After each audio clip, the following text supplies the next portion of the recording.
নমস্কার বন্ধুরা, শ্রাবন্তিয়ান দেবীর রেসিপিতে আবার আপনাদেরকে স্বাগত জানাই। আজকে বানাবো পনিরের একটা নিরামিষ রেসিপি, সেটাই আপনাদের সাথে শেয়ার করব। দেখুন, এখানে বেশ কয়েকটা পনির নিয়ে নিয়েছি আমি, আর তার সাথে নিয়ে নিচ্ছি এখানে আলুটা অপশনাল, আপনারা দিতেও পারেন নাও দিতে পারেন। নিয়ে নিচ্ছি কড়াইশুঁটি, আর আছে এখানে 2টো টমেটো। আলুটা আমি ইউজ করছি কারণ আমাদের বাড়িতে পনিরে সবাই আলু পছন্দ করে, তাই আপনারা নাও ইউজ করতে পারেন। আমি কড়াইয়ের মধ্যে প্রথমে দিয়ে দিচ্ছি 1 চামচ পরিমাণ মতো বাটার, এবং বাটারটা পুরো গলে যাবে সেই পর্যন্ত অপেক্ষা করছি। এই দেখুন, পুরো গরম কড়াইয়ে বাটারটা কি সুন্দর গলে গেল। এবার আমি এর মধ্যে বাটারটা পুরো গলিয়ে নিয়ে প্রথমে দিয়ে দিব কেটে রাখা টমেটোগুলো।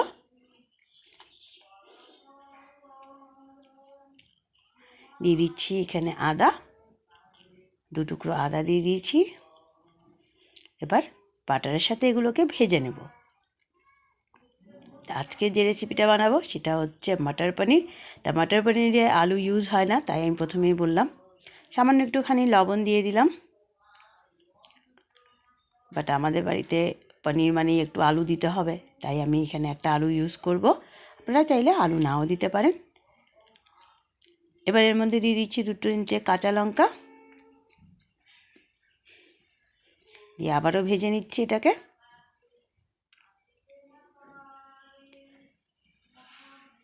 এবার এর মধ্যে দিয়ে দিচ্ছি আমি লঙ্কার গুঁড়ো, দিয়ে দিচ্ছি এখানে 4 মগজ। 4 মগজ যদি না থাকে আপনারা কাজু বাদামও ইউজ করতে পারেন। 4 মগজের মধ্যে কাজু বাদামও আপনারা এখানে ইউজ করতে পারেন, কোনো অসুবিধা নেই। দেখুন, বেশ একটু ভাজা ভাজা হয়ে আসছে। এবার এর মধ্যে দিয়ে দিচ্ছি একটু জল, কারণ এটাকে পুরো একটু সেদ্ধ করে নেব ভালো করে।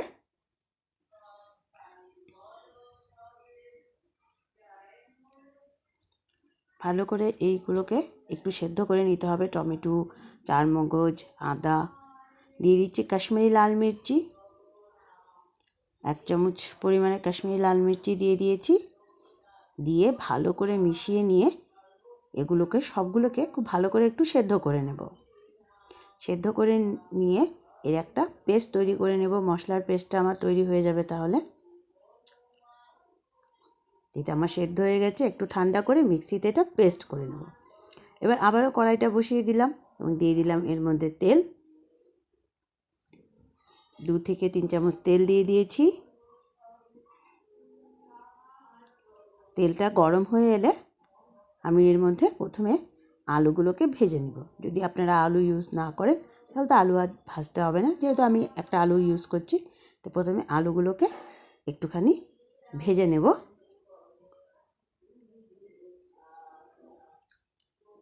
আলু ভাজার সময় সামান্য একটুখানি হলুদ গুঁড়ো আর একটু লবণ দিয়ে আলুগুলোকে ভেজে নিতে হবে। তো বন্ধুরা, আপনারা যারা যারা আমাদের চ্যানেলটিকে দেখছেন অবশ্যই লাইক করুন, শেয়ার করুন আপনাদের বন্ধুবান্ধবদের সাথে। সাবস্ক্রাইব করলে অবশ্যই বেল আইকনটি প্রেস করতে ভুলবেন না। আর পুরো ভিডিওটা দেখার অনুরোধ রইল। তো দেখুন, আলুটা বেশ হালকা একটু ভাজা হয়ে গেছে। এবার আমি এটাকে তুলে নেব। হালকা বেশ একটু ব্রাউন কালার, হালকা ব্রাউন কালার, বেশি নয়। এই দেখুন, এরকম অবস্থায় আমি আলুগুলোকে কিন্তু তুলে নিচ্ছি।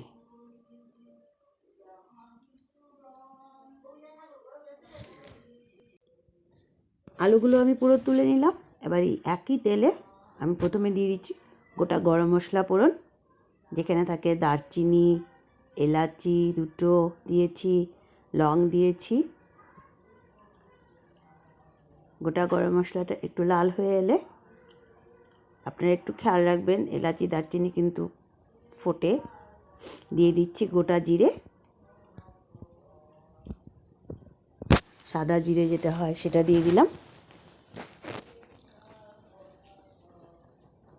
এবার ফোড়নটা একটু লাল করে নেব।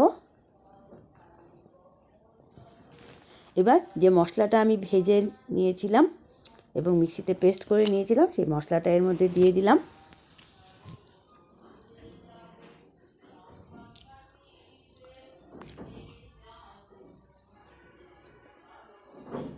খুব ভালোভাবে ভেজে নিতে হবে। মিক্সিটা ধুয়ে একটু জলও এর মধ্যে দিয়ে দিতে পারেন আপনারা। এই দেখুন আমি দিয়ে দিয়েছি।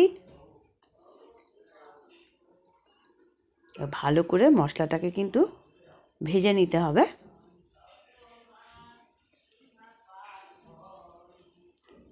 মশলাটা মিডিয়াম স্টিম রেখে আস্তে আস্তে ভেজে নিচ্ছি এবং এর জলটাকে শুকিয়ে নিব।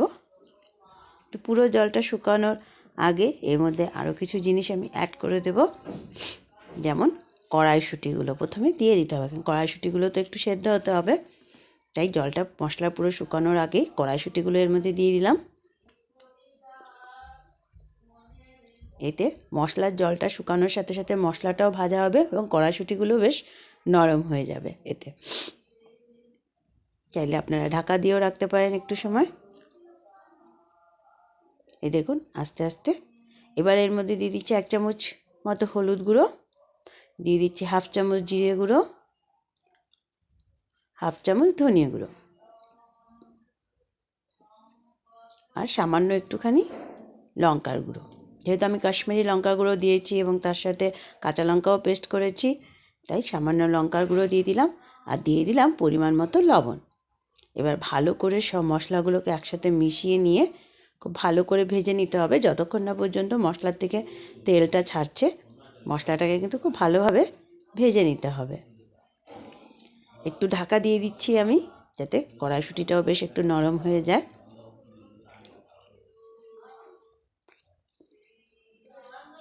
এই দেখুন আস্তে আস্তে কিন্তু মশলা থেকে তেল ছাড়তে শুরু করেছে এবং মশলার কালারটাও কিন্তু চেঞ্জ হতে শুরু করেছে।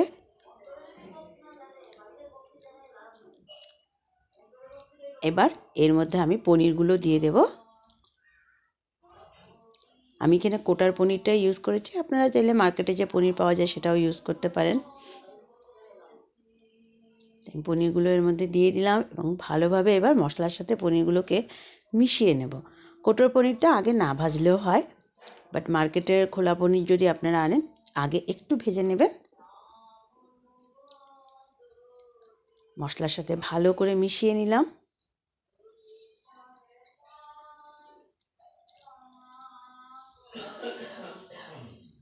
একটু ভেজে নিয়ে পরিমাণ মতো এর মধ্যে জলটা দিয়ে দিতে হবে। এই দেখুন আমি একটু ভেজে নিয়েছি পনিরটাকে মশলার সাথে, যাতে মশলাটা পনিরের ভিতরে ভালো মতন ঢুকে যায়। এবার এর মধ্যে পরিমাণ মতো জলটা আমি দিয়ে দেব।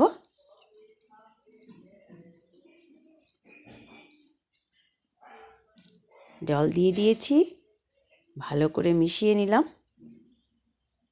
শীতের মৌসুমে কড়াইশুঁটি দিয়ে মটর পনিরটা না বানালে কি হয়, তো অবশ্যই আপনারা এটা বাড়িতে বানিয়ে নেবেন। এবার এর মধ্যে আলুগুলোকেও দিয়ে দেব। ভেজে রাখা আলুগুলো দিয়ে দিলাম।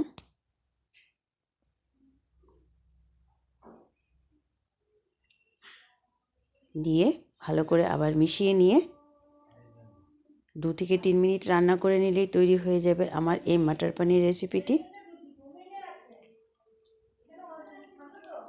একটু ঢাকা দিয়ে দিচ্ছি, 2 থেকে 3 মিনিট রান্না করে নিচ্ছি। এই দেখুন এটা আমার পুরো কিন্তু রেডি হয়ে এসছে।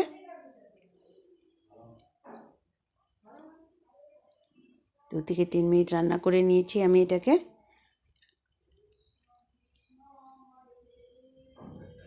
দারুণ একটা স্মেল বেরোচ্ছে, কিন্তু আপনারা যখন নিজেরা বানাবেন নিজেরাই দেখতে পাবেন।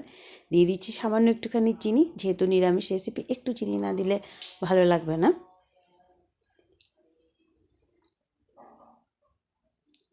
এবার এর মধ্যে দিয়ে দিচ্ছি 1/2 চামচ মতো গরম মশলা, দিয়ে ভালো করে মিশিয়ে দিলাম। এবার লাস্ট মোমেন্টে এর মধ্যে দিয়ে দিব আমি